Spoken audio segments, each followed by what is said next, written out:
الله إن الله يغفر الذنوب جميعا إنه هو الغفور الرحيم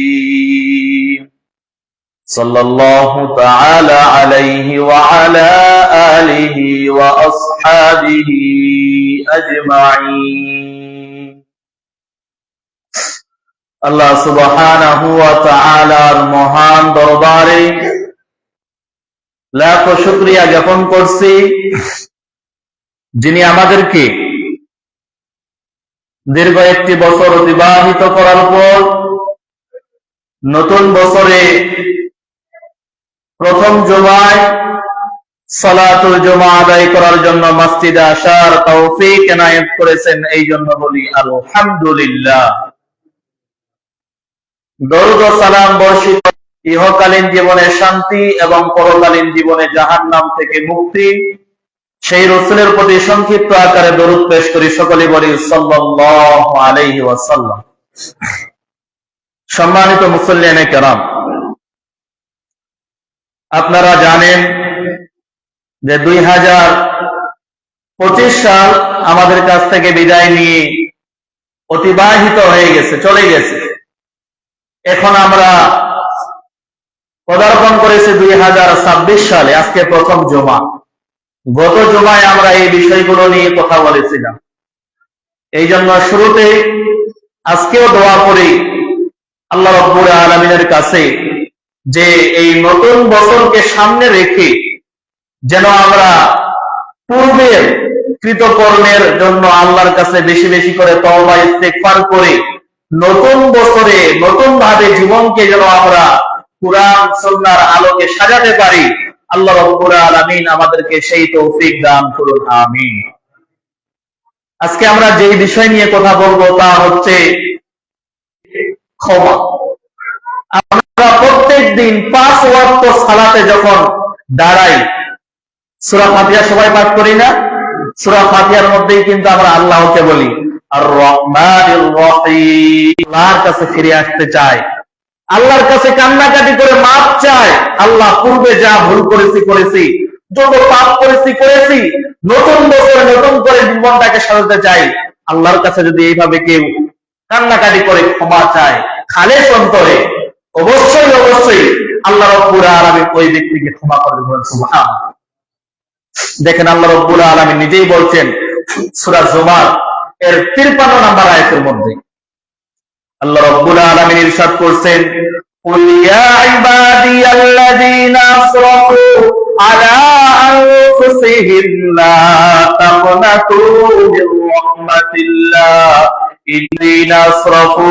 হে আমার ওই সকল বান্দারা যারা নিজেদের প্রতি তোমরা জুলুম করেছো, অন্যায় করেছো, অবিচার করেছো, পাপ করতে করতে, গুনাহ করতে করতে নিজের স্বচ্ছ সাদা হৃদয়টাকে কালা করে ফেলেছো, লা তাকনাতু মির রাহমাতিল্লাহ। খবরদার তোমরা আল্লাহর রহমত থেকে, দয়া থেকে কখনোই নিরাশ হবে না। ইন্নাল্লাহা ইয়াগফিরুয যুনুবা জামিআ। নিশ্চয়ই আল্লাহ রাব্বুল আলামিন সমস্ত পাপকে, গুনাহকে তিনি ক্ষমা করে থাকেন। ইন্নাহু হুয়াল গফুরুর রহিম। নিশ্চয়ই আল্লাহ রাব্বুল আলামিন হচ্ছেন ক্ষমাশীল এবং দয়াশীল। বলেন না সুবহানাল্লাহ। তাহলে এই আয়াতের মাধ্যমে আল্লাহ রাব্বুল আলামিন আমাদেরকে এই মেসেজ দিচ্ছেন, বান্দা জীবনে যতই পাপ হোক না কেন, যতই গুনাহ হোক না কেন, নিরাশ হবে না। তুমি যদি একনিষ্ঠ ভাবে আল্লাহর কাছে তওবা করে ফিরে আসতে পারো, আল্লাহ রাব্বুল আলামিন সমস্ত পাপকে ক্ষমা করবেন।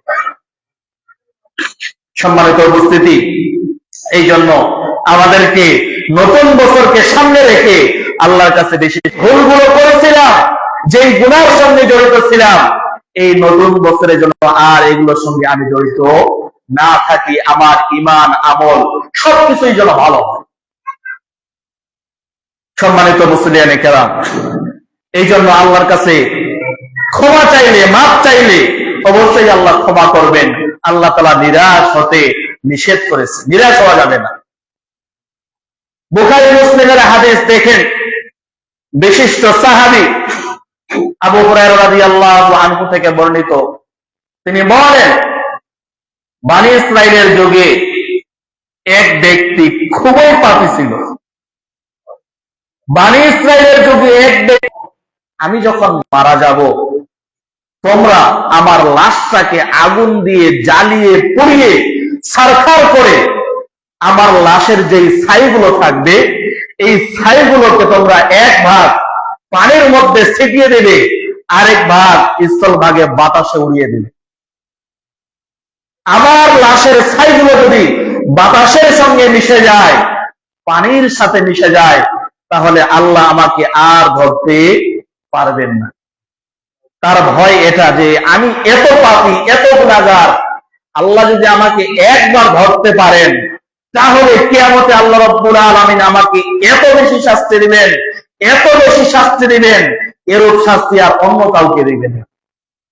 এই জন্য ওই পাপী ব্যক্তি মৃত্যুর আগে তার সন্তানদেরকে ওসিয়ত করছে, আমার মৃত্যুর পর আমার লাশটাকে তোমরা আগুনের মধ্যে পুড়িয়ে জ্বালিয়ে পুড়িয়ে ছারখার করে এই ছাইগুলো পানির মধ্যে বাতাসের মধ্যে উড়িয়ে দিই।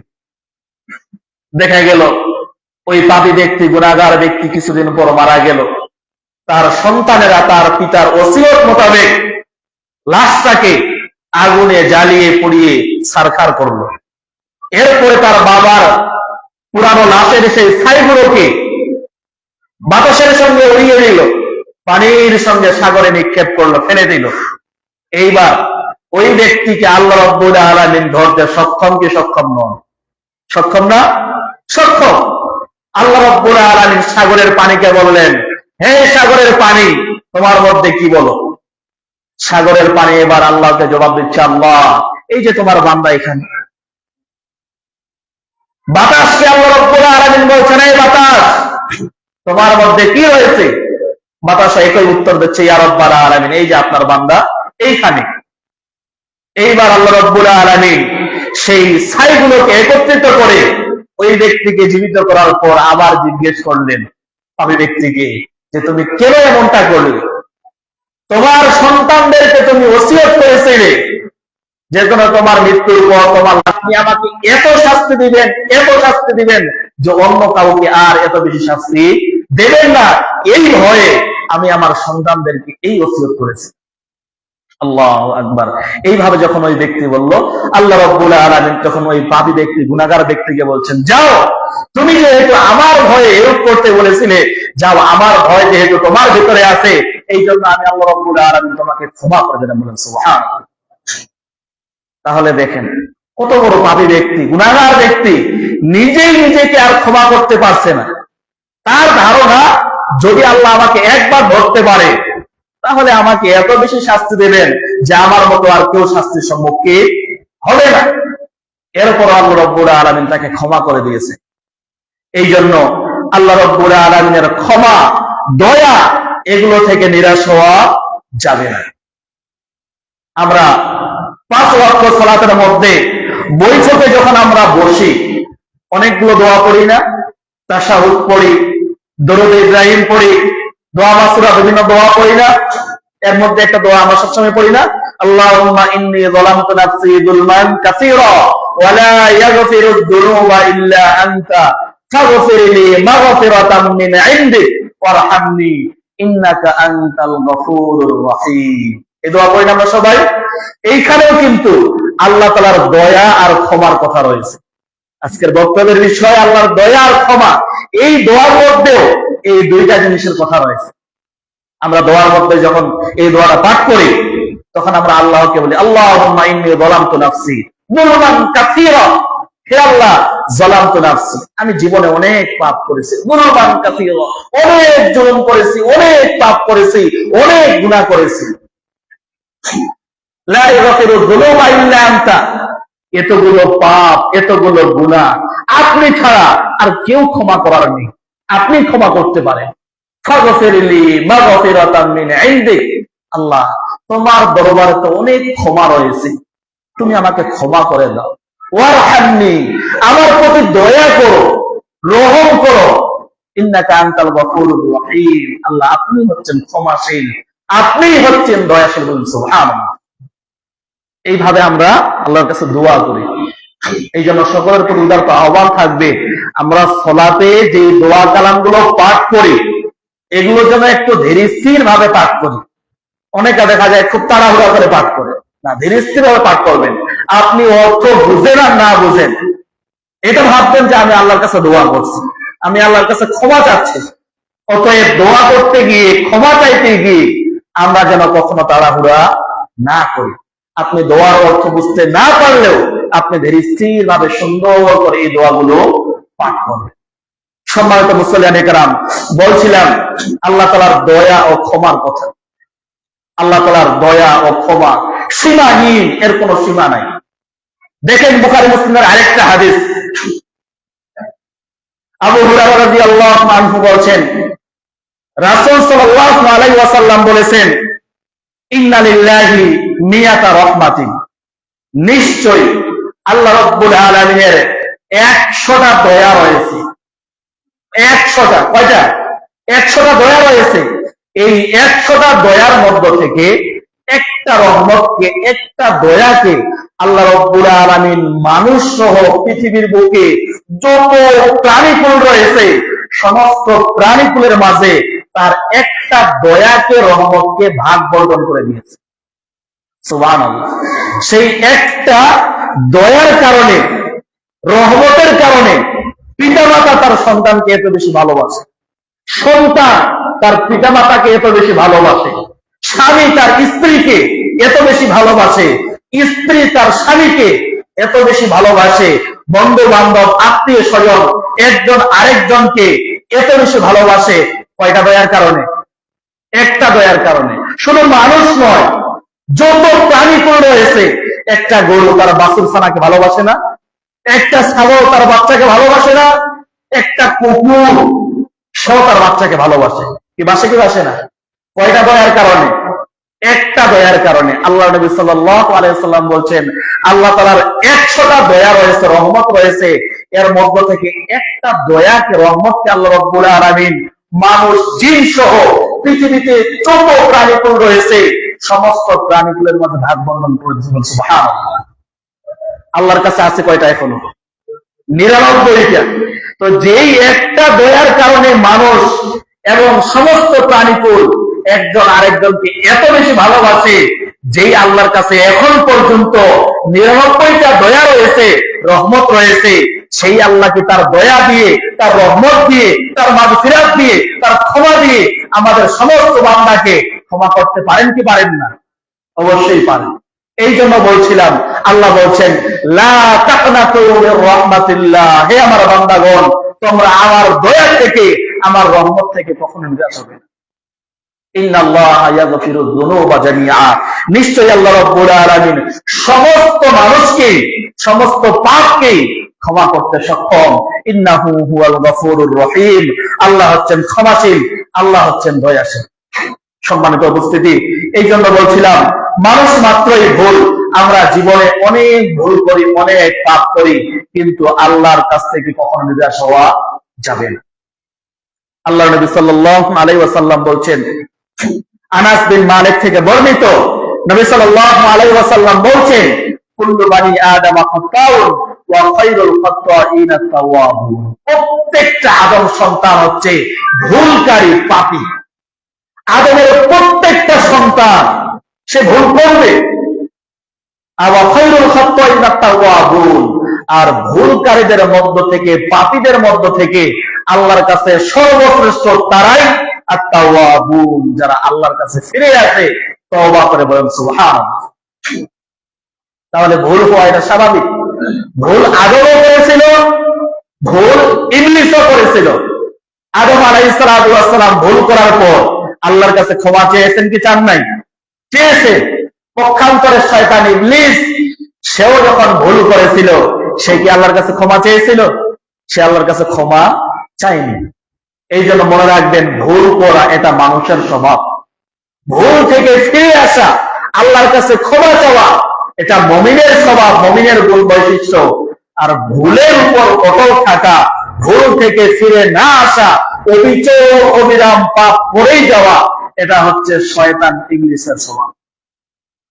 এই জন্য পাপ হতে পারে, গুনাহ হতে পারে, বুঝতে পারলে সঙ্গে সঙ্গে ফিরে আসতে হবে ওই পাপের সঙ্গে, গুনাহের সঙ্গে আর কখনো জড়িত থাকা যাবে না।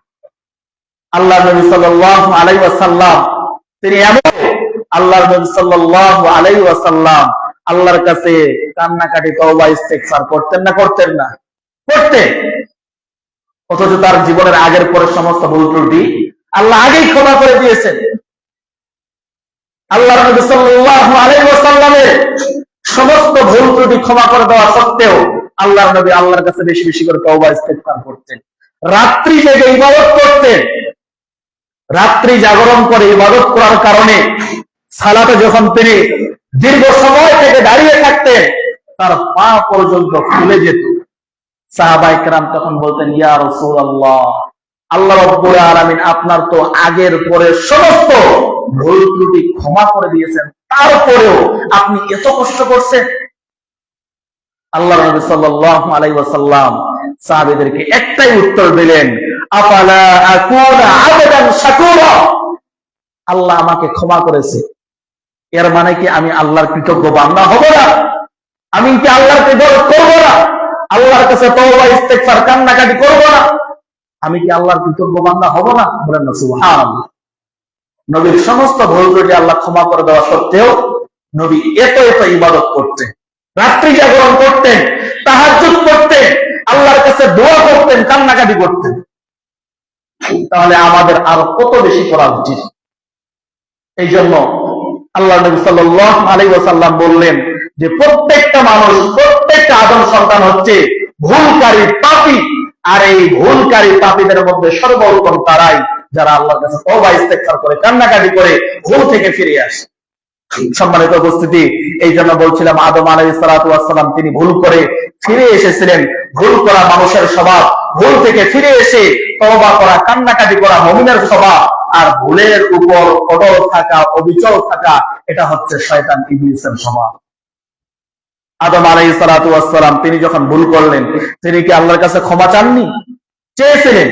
তিনিও আল্লাহর কাছে ক্ষমা চেয়েছিলেন। তিনি বলেছিলেন, রব্বানা যালামনা আনফুসানা ওয়া ইল্লাম তাগফির লানা ওয়া তারহামনা লানাকুনান্না মিনাল খাসিরিন। আদম আলাইহিস সালাতু ওয়াস সালাম এবং তার স্ত্রী হাওয়া আলাইহিস সালাতু ওয়াস সালাম দুইজনেই আল্লাহর কাছে কান্নাকাটি করছে, ফরিয়াদ করছে এইভাবে, রব্বানা যালামনা আনফুসানা, হে আল্লাহ আমরা নিজেদের নফসের প্রতি জুলুম করেছি, তোমার আদেশকে আমরা অমান্য করেছি, ওয়া ইল্লাম তাগফির লানা, তুমি যদি আমাদেরকে ক্ষমা না করো, ওয়া তারহামনা, আমাদের প্রতি রহম না করো, দয়া না করো, লানাকুনান্না মিনাল খাসিরিন, তাহলে আমরা ক্ষতিগ্রস্তদের অন্তর্ভুক্ত হয়ে যাব। এইভাবে তিনি আল্লাহর কাছে দোয়া করলেন ভুল বুঝতে পেরে। আল্লাহ রাব্বুল আলামিন তাকে ক্ষমা করেননি, ফাতাবা আলাইহি, আল্লাহ রাব্বুল আলামিন তার তওবা কবুল করেছিলেন, ক্ষমা করেছিলেন। সুবহানাল্লাহ। একই ভাবে মুসা আলাইহিস সালাতু ওয়াস সালাম তিনিও ভুল করেছিলেন। সূরা কসসের 13 নম্বর আয়াত দেখবেন, 16 নম্বর আয়াত দেখবেন, সেইখানে রয়েছে মুসা আলাইহিস সালাতু ওয়াস সালাম একদা রাস্তা দিয়ে যাচ্ছিলেন, যাওয়ার পথে দেখলেন দুইজন ব্যক্তি ঝগড়া করছে, মারামারি করছে। কয়জন ব্যক্তি? দুইজন ব্যক্তি। এই দুইজনের মধ্যে একজন ব্যক্তি ছিল মুসা আলাইহিস সালাতু ওয়াস সালামের গোত্রের, আর আরেক ব্যক্তি ছিল অন্য গোত্রের। তো মুসা নবী যখন রাস্তা দিয়ে যাচ্ছিলেন, এই দুই ব্যক্তি ঝগড়া করছিল। যেই ব্যক্তিটা মুসা আলাইহিস সালাতু ওয়াস সালামের নিজের গোত্রের, তখন সে মুসা নবীকে ডাক দিয়ে বলছে, ইয়া মুসা, হে মুসা আলাইহিস সালাতু ওয়াস সালাম, আপনি আমাকে একটু সহযোগিতা করুন। আমরা বিপদে পড়লে দেখা যায় না, ভাইকে ডাকে না, বন্ধুকে ডাকে না? তো ওই ব্যক্তি তখন মুসা আলাইহিস সালাতু ওয়াস সালামকে ডেকে বলছে, সে যেহেতু তার নিজ গোত্রের লোক, সে বলছে, হে মুসা, আমাকে একটু সাহায্য করুন। মুসা আলাইহিস সালাতু ওয়াস সালাম কাছে আসলেন, দেখলেন দুইজন ব্যক্তি ওরা খুব ঝগড়া করছে, মারামারি করছে। এই জন্য মুসা আলাইহিস সালাতু ওয়াস সালাম তার গোত্রের লোককে সাহায্য করতে গিয়ে ভুলবশত অপর ব্যক্তিকে একটা ঘুষি দেন। ঘুষি বুঝেন তো? একটা ঘুষি দেন। এই ঘুষি দেওয়ার কারণে দেখা গেল হুট করে লোকটা মারা গেল, দেখা গায়ে লেগেছে, আচমকাতে লেগেছে, ব্যক্তিটা মারা গেল। মুসা আলাইহিস সালাতু ওয়াস সালাম এবং ওই ব্যক্তি বিষয়টাকে গোপন রাখলো। পরের দিন আবার ওই ব্যক্তি আরেক ব্যক্তির সঙ্গে ঝগড়া লাগছে, মারামারি করছে। মুসা আলাইহিস সালাতু ওয়াস সালাম আবার যখন ওই রাস্তার পাশ দিয়ে যাচ্ছিলেন, তার গোত্রের লোক আবার তাকে বলছে, হে মুসা আলাইহিস সালাতু ওয়াস সালাম ইচ্ছা করে তাকে মারেননি, ভুলবশত হয়ে গেছে। এখন তার নিজ গোত্রের লোক যখন এইভাবে বলে ফেলেছে যে গতকালকের মতো জোরে ঘুষি মারিয়েন না যাতে করে মরে যায়, এমনটা করিয়েন না, তখন তো ওই লোকটা বুঝতে পারছে যে গতকাল কে মারছিল। এইদিকে এলাকায় প্রচার হয়ে গেল মুসা নবী এক ব্যক্তিকে হত্যা করছে। এটা খবর শুনে সবাই তখন মুসা নবীকে ধরবে, গ্রেফতার করবে। এখন মুসা নবী তো আর ইচ্ছাকৃত ভাবে তাকে হত্যা করেননি, মারেননি, এমনি ঘুষি মারছিলেন, ডেকাটা লেগে মেরে তাকে ক্ষমা করে দিলেন। সুবহানাল্লাহ। এই জন্য বলছিলাম সম্মানিত উপস্থিতি, ভুল মানুষই করে, তবে ভুল বুঝতে পেরে অবশ্যই ফিরে আসতে হবে। ভুলের উপর অবিচল থাকা, অটল থাকা, এটা মুমিনের স্বভাব নয়, এটা হচ্ছে শয়তান ইবলিসের স্বভাব। এই জন্য আমাদেরকে এখান থেকে শিক্ষা নিয়ে ফিরে আসতে হবে। সম্মানিত উপস্থিতি, দেখেন আরো একটি হাদিস বুখারী মুসলিমের রওয়ায়াত আবু হুরায়রা থেকে বর্ণিত। আল্লাহর নবী সাল্লাল্লাহু আলাইহি ওয়াসাল্লাম বলেন, আল্লাহ রাব্বুল আলামিন বলেন, লাউলা ওয়াল্লাযী নাফসি বিয়াদিহি, আল্লাহর নবী সাল্লাল্লাহু আলাইহি ওয়াসাল্লাম বলেন, ওই সত্তার শপথ, লাউলাম তুযনিবু লাযাহাল্লাহু বিকুম, যদি তোমরা পাপ না করতে, গুনাহ না করতে, তাহলে আল্লাহ রাব্বুল আলামিন তোমাদের সকলকে ধ্বংস করে দিতেন।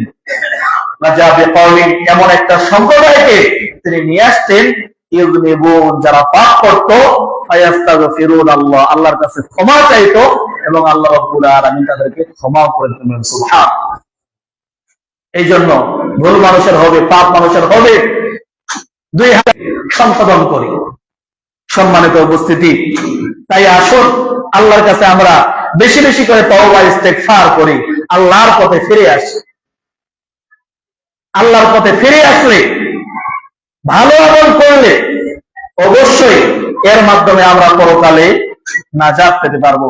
আল্লাহ নবী সাল্লাল্লাহু আলাইহি ওয়াসাল্লাম বলেছেন, আমার উম্মতের কেউ যদি একটা ভালো কাজ করে, তাহলে আল্লাহ রাব্বুল আলামিন এর সওয়াবকে 10 থেকে 700 গুণ পর্যন্ত বৃদ্ধি করেন। বলেন সুবহানাল্লাহ।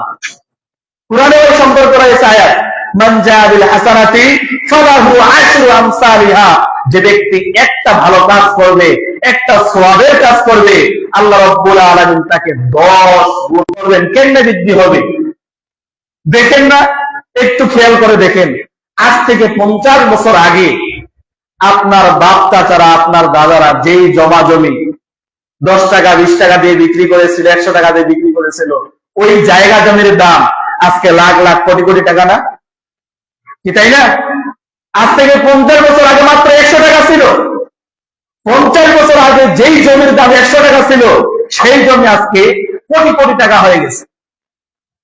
তাহলে আপনি আমি যখন একটা ভালো কাজ করব, একটা ভালো আমল করব, অনুরূপ ভাবে আল্লাহ রাব্বুল আলামিন এর সওয়াব, এর নেকিকে 10 থেকে 700 গুণ পর্যন্ত বৃদ্ধি করবেন। সুবহানাল্লাহ।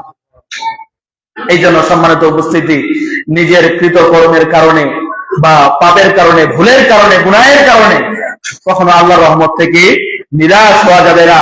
আল্লাহর কাছে দিনে নবী আল্লাহর কাছে 100 বেশি বার তওবা ইস্তেগফার করে। বলেন সুবহানাল্লাহ।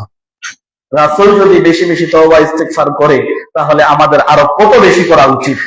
অন্য আরেক হাদিসে এসেছে, আল্লাহ নবী সাল্লাল্লাহু আলাইহি ওয়াসাল্লাম বলেছেন, তুবু ইলাল্লাহ, তোমরা আল্লাহর কাছে সকলে বেশি বেশি করে তওবা ইস্তেগফার করো, ফাইন্নী আতুবু ইলাইহি ফিল ইয়াউমি 100 মাররা, কারণ আমি নবী স্বয়ং আল্লাহর কাছে 100 বেশি বার তওবা ইস্তেগফার করে। বলেন সুবহানাল্লাহ। মুসলিমের আরেক হাদিস, আবু যার রাদিয়াল্লাহু আনহু বলেন, নবী সাল্লাল্লাহু আলাইহি ওয়াসাল্লাম বলেছেন, আল্লাহ তাআলা বলেন হাদিসে কুদসি, আল্লাহ তাআলা নিজেই বলছেন, ইয়া ইবাদি, হে আমার বান্দাগণ, ইন্নাকুম তুখতিউনা বিল-লাইলি ওয়ান-নাহার, তোমরা দিনে এবং রাতে অসংখ্য অগণিত গুনাহ করে থাকো, পাপ করে থাকো, ওয়া আনা আগফিরুয যুনুবা জামিআন, আর আমি তোমাদের সমস্ত পাপকে ক্ষমা করে থাকি। ফাস্তাগফিরুনি আগফির লাকুম, তোমরা সকলেই আমার কাছে ক্ষমা চাও, আগফিরলাকুম, আমি আল্লাহ ওয়াদা করছি তোমাদেরকে ক্ষমা করে দেবেন। সুবহানাল্লাহ। এই জন্য আল্লাহর কাছে ক্ষমা চাইতে কোনো লজ্জা নয়, আল্লাহর কাছে ক্ষমা চাইতে কোনো বিড়ম্বনা নয়। আপনি যখনই ভুল বুঝতে পেরেছেন আপনাকে তখনই ফিরে আসতে হবে। সম্মানিত উপস্থিতি, আল্লাহর কাছে ভুল বুঝতে পেরে ফিরে আসলে আল্লাহ রাব্বুল আলামিন অনেক অনেক বেশি খুশি হন। দেখেন আবু সাঈদ খুদরি রাদিয়াল্লাহু আনহুর আরেক হাদিস, আল্লাহর নবী সাল্লাল্লাহু আলাইহি ওয়াসাল্লাম বলছেন যে একজন ব্যক্তি ভুল করার পর, পাপ করার পর, গুনাহ করার পর যদি সে তার ভুল বুঝতে পেরে আল্লাহর কাছে ফিরে আসে তাহলে আল্লাহ কেমন খুশি হন এর দৃষ্টান্ত দিতে গিয়ে আল্লাহর নবী সাল্লাল্লাহু আলাইহি ওয়াসাল্লাম বলছেন, এক মুসাফির ব্যক্তি উটের মধ্যে তার যাবতীয় খাবার, আসবাবপত্র, সামগ্রী নিয়ে দীর্ঘ পথ পাড়ি দিচ্ছে। মরুভূমি এলাকা, দীর্ঘ পথ পাড়ি দেওয়ার পর সে একেবারে ক্লান্ত অবস্থা একটা গাছের নিচে সে সামান্য একটু বিশ্রাম নেওয়ার জন্য শুয়ে পড়েছে। উটটাকে পাশে রেখে সে একটু বিশ্রাম নেওয়ার জন্য শুয়ে পড়েছে। একটু পর সে ঘুম থেকে উঠে দেখে তার যে উটটা ছিল, যে উটের উপর চড়ে সে যাত্রা শুরু করেছিল, যে উটের পিঠের উপর তার খাবার, কাপড় চোপড়, আসবাবপত্র ছিল, সেই উটটা আর নাই। একেবারে মরুভূমি এলাকা, আশেপাশে কোনো মানুষ আর নাই। তো এই অবস্থায় সেই মুসাফির ব্যক্তি নিরাশ, হতাশ হয়ে গেছে। আমার উট কোথায় চলে গেল? আমি এত বড় পথ এখন কিভাবে পাড়ি দিব? সেই উটের মধ্যে আমার খাবার ছিল, কাপড় চোপড়, প্রয়োজনীয় আসবাবপত্র ছিল, এখন তো আমার কোনো কিছু নাই। এখন আমার কি হবে? নির্ঘাত মৃত্যু ছাড়া আর কোনো কিছু নাই। এইভাবে সে মুসাফির ব্যক্তি নিরাশ হয়ে গেছে, হতাশ হয়ে গেছে। এইভাবে হতাশ হয়ে সে আবার গাছের নিচে বসে পড়েছে। কিছুক্ষণ পর দেখতে হঠাৎ করে তার উটটা সেখানে ফিরে এসেছে। তাহলে এখন বলেন তো এই মুসাফির ব্যক্তি কত খুশি হবে? যেখানে সে সুনিশ্চিত ছিল এখান থেকে আমার আর কোনো বাঁচার উপায় নাই, হঠাৎ করে উটটা যখন আবার চলে এসেছে তখন সে খুশির ছায় বলে ফেলেছে আল্লাহকে যে আল্লাহ তুমি আমার বান্দা, আমি তোমার রব। বলেন সুবহানাল্লাহ। মানে ভুল করে বলে ফেলেছে, আল্লাহ তুমি আমার বান্দা, আমি তোমার রব। মানে এত আনন্দ হয়েছে, আনন্দিত হয়েছে, আনন্দে আত্মহারা হয়ে সে ভুল করে এই কথা বলে ফেলেছে। তো আল্লাহ নবী সাল্লাল্লাহু আলাইহি সাল্লাম বলছেন এই মুসাফির ব্যক্তি তার হারিয়ে যাওয়া উটকে ফিরে আসলে আল্লাহ রাব্বুল আলামিন ওই মুসাফির ব্যক্তির চেয়ে আরো বেশি খুশি হন। এই জন্য সম্মানিত উপস্থিতি, কখনো আল্লাহ দয়া থেকে, রহমত থেকে নিরাশ হওয়া যাবে না, হতাশ হওয়া যাবে না। আরেকটি হাদিস দেখেন, এটাও সকলের জানার কথা। আবু সাঈদ খুদরি রাদিয়াল্লাহু আনহু বলেন, নবী সাল্লাল্লাহু আলাইহি সাল্লাম বলেছেন, বনী ইসরাইলের যুগে এক ব্যক্তি ছিল এমন যে 99টা হত্যা করেছে। কয়টা হত্যা করেছে? 99 জন ব্যক্তি জানার জন্য এক দরবেশ ব্যক্তির কাছে, আলেম ব্যক্তির কাছে দৌড়ে গিয়েছে। দরবেশ ব্যক্তিকে গিয়ে বলছে যে আমি তো 99 জন মানুষকে হত্যা করেছি, আমার মতো পাপী ব্যক্তির জন্য তওবার দরজা খোলা আছে কিনা? এত বড় পাপী ব্যক্তিকে আল্লাহ ক্ষমা করবে কিনা? যখন দরবেশ ব্যক্তিকে এই প্রশ্ন সে করেছে, জিজ্ঞাসা করেছে, তখন সে বলছে 99 জন মানুষকে তুমি হত্যা করেছো, আবার ক্ষমা আশা করো? তোমার এত ব্যক্তি ভুল করলাম, আল্লাহ রাব্বুল আলামিন এখন আমাকে ক্ষমা করবেন কিনা? এই আশা নিয়ে সে আরেক ব্যক্তিকে যখন জিজ্ঞেস করলো যে এমন বড় পাপী ব্যক্তির জন্য ক্ষমা দরজা খোলা আছে কিনা, তখন ওই ব্যক্তি তাকে দিশা দিল যে এই যে পাশের গ্রামে এক ব্যক্তি আছে, তুমি তার কাছে যাও, তার কাছে গিয়ে এই মাসলা জিজ্ঞেস করো। তখন ওই 100 ব্যক্তিকে হত্যাকারী ব্যক্তি এটা জানার জন্য তার নিজ গ্রাম থেকে পাশের গ্রামে দৌড়িয়ে যাচ্ছে, তাহলে জানার জন্য তার ক্ষমার সুযোগ আছে কিনা, আল্লাহ তাকে ক্ষমা করবে কিনা। সে তখন দৌড়াতে দৌড়াতে এই দিকে পথিমধ্যেই তার হায়াত, কারণ সে তো তওবা করতে চেয়েছিল। আর আযাবের ব্যক্তি ফেরেশতারা এসে বলছে আমরা এর আত্মাটাকে আসমানে নিয়ে যাব, কারণ এ তো 100 জন ব্যক্তিকে হত্যা করেছে। যখন রহমতের ফেরেশতা আর আযাবের ফেরেশতারা বাদ বিতণ্ডা শুরু করে দিয়েছে, আল্লাহ রাব্বুল আলামিন তখন ফেরেশতাদেরকে বললেন, এই থামো, এই মৃত ব্যক্তিকে যেখানে জান কবজ করা হয়েছে সেইখান থেকে তোমরা এখন মাপ শুরু করো। সে কোন গ্রামের কাছাকাছি?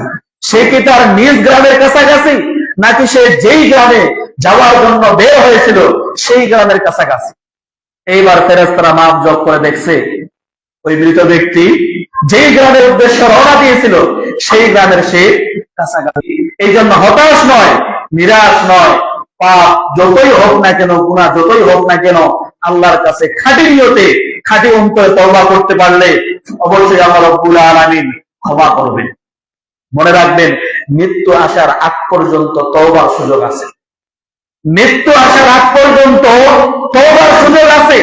মৃত্যু আসার আগ পর্যন্ত যদি কেউ তওবা করে আল্লাহর কাছে খালেস অন্তরে, আল্লাহ রাব্বুল আলামিন ওই ব্যক্তিকে ক্ষমা করে দিবেন।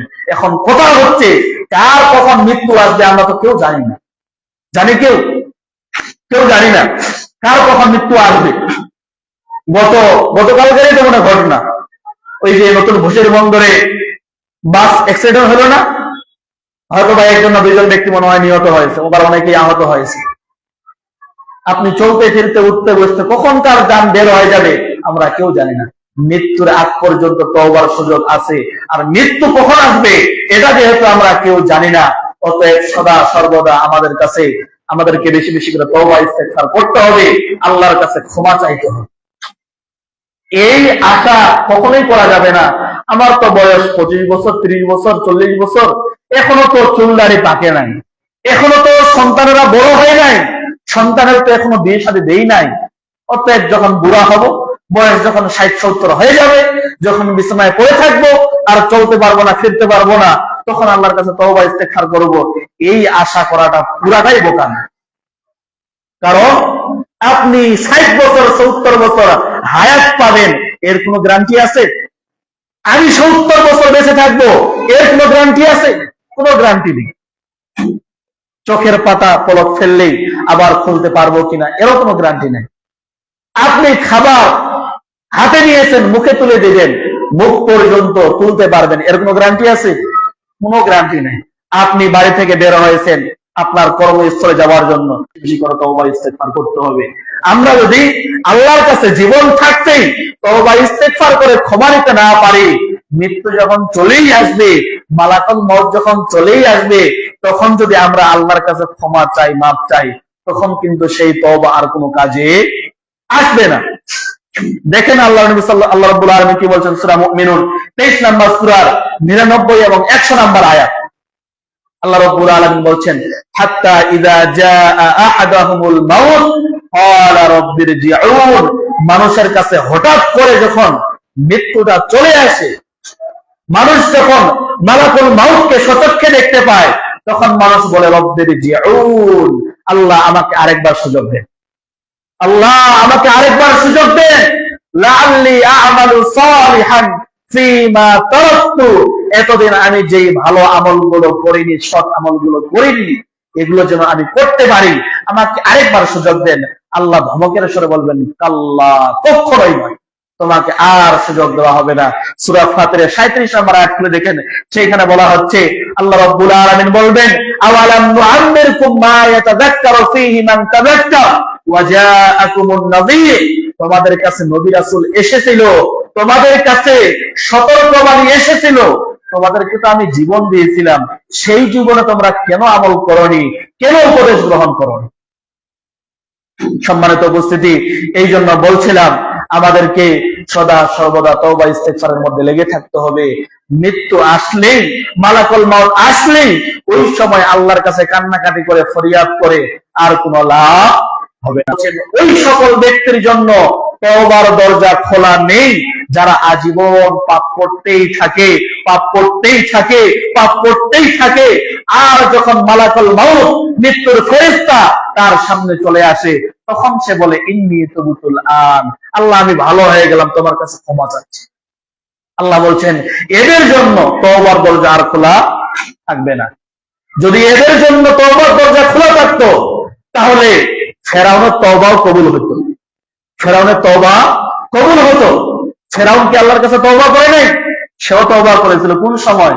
যখন জীবন বের হয়ে যায়, যখন তার জানটা একেবারে কণ্ঠনালীতে চলে, তখন বলেছিল, আমি ওই আল্লাহর প্রতি ঈমান আনয়ন করলাম, যে আল্লাহর প্রতি বনী ইসরাঈলরা ঈমান এনেছিল, ওয়া আনা মিনাল মুসলিমিন, আর আমি একেবারে মুসলিম হয়ে গেলাম। কে বলেছিল এই কথা? ফেরাউন। আল্লাহ তখন কি বলেছিল? আল আন, এখন ঈমান আনছো, এতক্ষণ যাবৎ কিছুই নাই তোমার, এখন জীবন বের হয়ে যাবে, মৃত্যু চলে আসছে, নাকড়ডোগায় চলে আসছে, এখন তুমি তওবা করছো। ওয়াকাদ কুনতা মিনাল মুফসিদিন, ইতিপূর্বে তুমি তো সবচেয়ে বড় ফাসাদকারী ছিলে। আল্লাহ রাব্বুল আলামিন তার তওবা কবুল করেননি। এই জন্য সম্মানিত উপস্থিতি, যার যখন মৃত্যু আসবে, মৃত্যু আসার আগ পর্যন্ত তওবা করলে তওবা কবুল হবে, কিয়ামতের আগ পর্যন্ত তওবা করলে তওবা কবুল হবে। কিন্তু যদি মৃত্যু চলেই আসে, ওই সময় তওবা করলে আর তওবা কবুল হবে না। এই জন্য সম্মানিত উপস্থিতি, পরিশেষে আরো একটি দোয়ার আমল শিক্ষা দিয়ে যায়, সেটা হচ্ছে আমরা অনেকেই, আপনি আল্লাহর কাছে ক্ষমা প্রার্থনা করার জন্য যতগুলো দোয়া করেন না কেন, যত দোয়া করেন না কেন, সমস্ত দোয়ার সবচেয়ে বড় দোয়া, সরদার বলা হয় এই সাইয়্যিদুল ইস্তিগফারকে। সেটা কি? আল্লাহুম্মা আনতা রাব্বি লা ইলাহা ইল্লা আনতা খলাকতানি ওয়া আনা আবদুকা ওয়া আনা আলা আহদিক ওয়া ওয়া'দিকা মাসতাতা'তু ওয়া আউযু বিকা মিন শাররি মা সানা'তু আবু লাক বিনি'মাতিকা আলাইয়া ওয়া আবু বিযামবি ফাগফির লি ফাইন্নাহু লা ইয়াগফিরুয যুনুবা ইল্লা আনতা। এই দোয়াটাকে বলা হয় সাইয়্যিদুল ইস্তিগফার। ইস্তিগফারের জন্য, ক্ষমা প্রার্থনার জন্য যত দোয়া রয়েছে, সমস্ত দোয়ার এটাকে বলা হয় সরদার। আল্লাহ নবী সাল্লাল্লাহু আলাইহি সাল্লাম বলছেন, যে ব্যক্তি সকালবেলা একবার সাইয়্যিদুল ইস্তিগফার পাঠ করবে, মানে সে আল্লাহর কাছে ক্ষমা চেয়ে নিল। সাল্লাল্লাহু আলাইহি সাল্লাম বলছেন, আবার তিনি বলছেন, কেউ যদি সন্ধ্যা বেলায় এই সাইয়্যিদুল ইস্তিগফার আরেকবার পাঠ করে সকাল হওয়ার আগ পর্যন্ত, ওই ব্যক্তি যদি মারা যায়, তাহলে আল্লাহ রাব্বুল আলামিন ওই ব্যক্তিকেও জান্নাতে দিবেন। সুবহানাল্লাহ। তাহলে সকালে একবার, সন্ধ্যায় একবার সাইয়্যিদুল ইস্তিগফার সকলেই মুখস্থ করার চেষ্টা করবেন। পাশাপাশি আরো একটি গুরুত্বপূর্ণ দোয়া, আস্তাগফিরুল্লাহাল্লাযী লা ইলাহা ইল্লা হুয়াল হাইয়ুল কাইয়্যুম ওয়া আতুবু ইলাইহি। মুখস্থ থাকলে ভালো, আলহামদুলিল্লাহ, আমল করার চেষ্টা করবেন। মুখস্থ না থাকলে মুখস্থ করে নেবেন। এই দোয়ারও গুরুত্ব রয়েছে, ফজিলত রয়েছে। আল্লাহর নবী সাল্লাল্লাহু আলাইহি ওয়াসাল্লাম বলেছেন, ইজতানিবুস সাবাল মুবিকাত, দুনিয়াতে ধ্বংসকারী আল্লাহ রাব্বুল আলামিন কখনোই ক্ষমা করবেন না। বুখারী মুসলিমের হাদিস। অন্য হাদিসে আবার আল্লাহর নবী সাল্লাল্লাহু আলাইহি ওয়াসাল্লাম বলছেন, যদি কোনো ব্যক্তি আস্তাগফিরুল্লাহাল্লাযী লা ইলাহা ইল্লা হুয়াল হাইয়ুল কাইয়্যুম ওয়া আতুবু ইলাইহি, এই দোয়া পাঠ করে আল্লাহর কাছে ক্ষমা চায়, আর সে যদি জিহাদের ময়দান থেকে পালিয়ে আসার মতো বড় কোনো পাপী ব্যক্তি হয়, এরপরেও আল্লাহ রাব্বুল, অন্যথায় আপনার আমার আমলনামা যদি পাপ দিয়ে, গুনাহ দিয়ে ভরপুর